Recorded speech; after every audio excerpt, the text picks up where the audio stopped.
เนาะแต่ว่าอันนี้มันหากินยากหลายแล้วก็บ่ค่อยมีเนาะก็โดนๆได้กินเท่านึงเขาบ่เป็นผู้เฒ่าเขาเขี้ยวยังดีอยู่นี่เขามีเมนูพิเศษอีกแล้วน่าจะหากินยากในนครหลวงจันทน์เนาะแล้วเขาสิบ่บอกว่าแม่นอีหยังเขาสิบ่บอกมีอยู่2ตัวสบายดีพ่อแม่พี่น้องที่เคารพและรักแพงทุกท่านวิดีโอที่บรรดาท่านกำลังเห็นอยู่นี่ก็คืออยู่ในร้านอาหารหรือว่าครัวเรือนจานบ้านจองของคนในสปป.ลาวจึงแสดงให้เห็นว่าวิถีชีวิตการกินการอยู่ฮีตของประเพณีของพ่อแม่พี่น้องประชาชนในชาติลาวเฮาได้มีการเปลี่ยนแปลงอย่างมหาศาลภายหลังที่ประเทศชาติได้เปลี่ยนแปลงมาสู่ระบบการปกครองของเผด็จการสปป.ลาว43ปีสัตว์ที่แม่หญิงคนนี้กำลังคั่วอยู่นี่ก่อนปี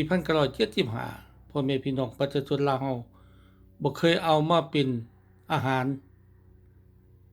เพราะพวกเขาถือว่าเป็นสัตว์เลี้ยงที่มีคุณค่ามหาศาล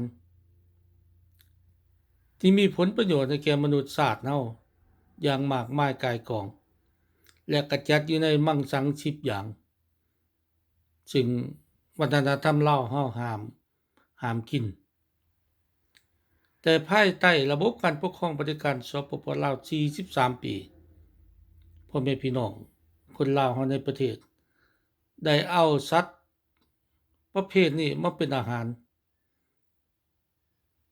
มีขายอยู่ในท้องตลาดมีร้านอาหารพิเศษและก็ถือว่าเป็นรสนิยม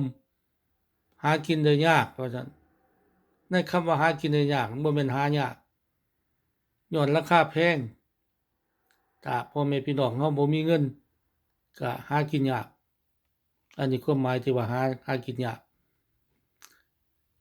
ข้าพเจ้าอยากให้พ่อแม่พี่น้องได้พิจารณานำกันว่ามันสาเหตุหยังจึงเฮ็ดให้พ่อแม่พี่น้องประชาชนลาวเฮาต้องมีการเปลี่ยนแปลงจากฟ้ามืดเป็นหลังมืดอย่างนี้ข้าพเจ้าขอสรุปย่อๆให้พี่น้องได้เข้าใจว่านี่มันคือการเผยแผ่อิทธิพลและขยายอำนาจของเวียดนามคอมมิวนิสต์จึงเขาเจ้าถือสัตว์ประเภทนี้เป็นอาหารพิเศษของเขาเจ้าและก็เอามาเผยแผ่ให้คนลาวเฮาได้กินได้อยู่ย้อนว่าอยู่ในบ้านเฮามันมีสัตว์ประเภทนี้หลายและก็หาได้ง่ายเพราะฉะนั้นพวกเวียดนามที่เขามาอาศัยอยู่ในบ้านเฮาใช้วิชาทำมาหากินตัวนี้เป็นการหาเลี้ยงชีพของเขาเจ้าและก็ช่วยโอกาสเป็นสร้างให้เป็นรสนิยมกันถึงรัฐบาลเผด็จการสปป.ลาวอยู่ภายใต้การควบคุมของเผด็จการเวียดนามก็แน่นอนก็ต้องได้ฟังความและปฏิบัติตามทุกอย่างเนาะอันนี้คือสิ่งที่มันเปลี่ยนแปลงอย่างมหาศาลในประเทศของเราที่ข้าพเจ้าอยากให้พ่อแม่พี่น้องได้เห็นประจักษ์ตาของชีวิตประจำวันของพ่อแม่พี่น้องประชาชนลาวเฮาแต่ถึงอย่างไรก็ตามเนาะอันนี้ก็ขอเป็นสิ่งหนึ่งให้พ่อแม่พี่น้องได้คิดพิจารณานำกันว่ามันเป็นจริงที่สมมาพาควรหรือบ่ถ้าอิงใจสังคมวัฒนธรรมและประเพณีของชาติลาวเฮาในเมื่อก่อนสัตว์ประเภทนี้จะบ่ถูกนำมาเป็นอาหารดังที่พ่อแม่พี่น้องได้เห็นอยู่นี่เนาะพบกันใหม่โอกาสหน้าบ๊ายบาย